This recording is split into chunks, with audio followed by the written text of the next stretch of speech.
संत रामपाल दास जी के अनुयायी दहेज नहीं लेते हैं, कन्या की भ्रूण हत्या नहीं करते हैं, झूठ नहीं बोलते हैं, भ्रष्टाचार नहीं करते हैं, नशा नहीं करते हैं, मांस नहीं खाते हैं।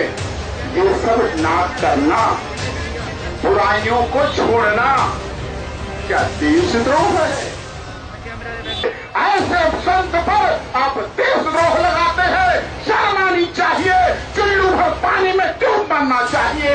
आप जैसे प्रधानमंत्री और मुख्यमंत्री और साथ में हाई कोर्ट और सुप्रीम कोर्ट के जजों को भी सोचना चाहिए कि ये क्या हो रहा है आपके देश में। आपकी भी जिम्मेदारी है।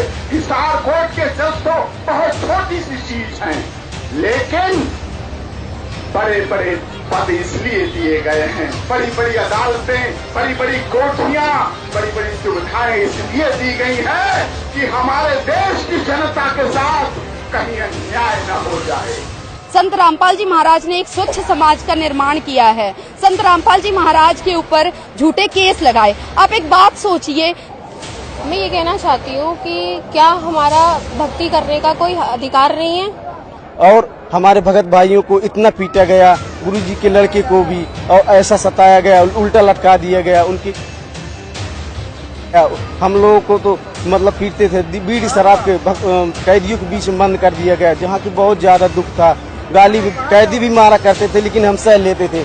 और आज वो सच साहेब बोला करते हैं। लेडीजों को पकड़ रहे थे, खींच रहे थे और उनके साथ इतना अभद्र व्यवहार कर रहे थे कि वहाँ पर जो है हमारी जो लेडीज बहनें हैं उनके जा रहे हैं, दिए जा रहे हैं, उनके दोनों कर उनको उछाला जा रहा है, बसों में चढ़ाया जा रहा है। क्या उस टाइम पे मीडिया ने ये सब नहीं दिखलाया? क्यों नहीं दिखलाया? मीडिया को किसी का डर है क्या है? या पैसे? मैं तो यही कहता हूँ कि टोटल आध्यात्मिक चैनलों को छोड़कर बाकी जो न्यूज चैनल हैं वो टोटली कॉमर्शलाइजेशन है, यानी कि बिजनेस चैनल है। बस उनको अपना पैसा ही कमाना है और पैसे से जुड़ी हुई हरकतें करते हैं, उससे के अलावा और कुछ भी नहीं है। ये सरकार क्यों नहीं सीबीआई जांच कराती? ऐसा पुलिस ने बल प्रयोग किया, एक्सपायर आंसू गैस छोड़े, जिससे कि आदमी की मौत होती है और कई भक्तों के अंगूठे कटे, हाथ फटे, और जिनका कि जेल में जेल सेवा में भी 8 महीने होकर आया है। जेल सेवा में जिनके अंगूठे कटे थे और मतलब पूरी तरह से पैर फटे थे, ऐसे 150 के करीब ऐसे भगत थे कि जिनको मतलब पूरी तरह से ट्रीटमेंट की जरूरत थी, जो कि बिल्कुल भी जेल में किसी तरह की ट्रीटमेंट नहीं दी गई। तो एक पेन किलर दे के उनको छोड़ दिया जाता था।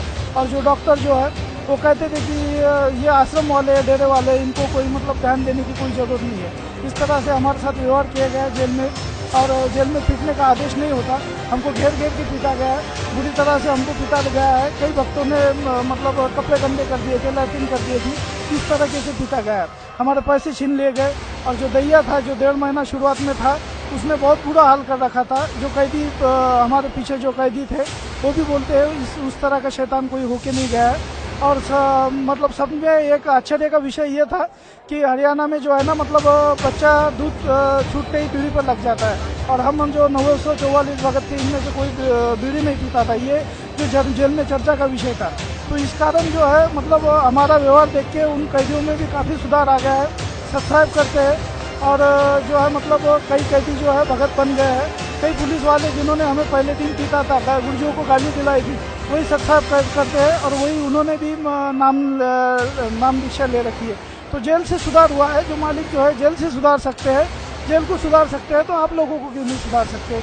भाई जो बंदी छोड़ का कुत्ता, मैं आपसे गुजारिश करता हूँ सभी भगत समाज से कि परमात्मा आए हुए हैं, आप ना चुको। देखो परमात्मा आए हुए हैं, अगर आप चुकोगे, आप देर करोगे तो नुकसान आपका है। मैं, मेरा परिवार आज से 8 साल पहले परमात्मा की शरण में सिर्फ इसलिए आया था क्योंकि किसी ब्रह्मा ने, किसी विष्णु ने, किसी महेश ने, किसी शिव ने, किसी राम ने, किसी कृष्ण ने, किसी तांत्रिक ने, किसी बाबा ने, किसी पीर ने, किसी दरगाह ने, किसी ने हमारी नहीं सुनी थी। हमारे दुख सुने थे तो केवल रामपाल जी महाराज ने सुने थे। आज मैं एक MNC वर्ल्ड लेवल की कंपनी में काम करता हूं, और आज यहाँ खड़ा हूं तो गुरुजी के कारण खड़ा हूं। और इसी सिलसिले में हम भक्ति करते करते 18 नवंबर को आश्रम में थे, मौजूद थे। वहां पे जब हमला हुआ, पुलिस ने काफी मारा, बर्बरता की महिलाओं के साथ, बच्चों के साथ, और मुझे भी इतना मारा। 20 तारीख को अंदर के देखिए मेरे 3 दांत ये टूटे, और इसमें से एक दांत तो था बिल्कुल आधा ही निकला था। मैं भी जेल में होकर आया हूँ 6 महीने।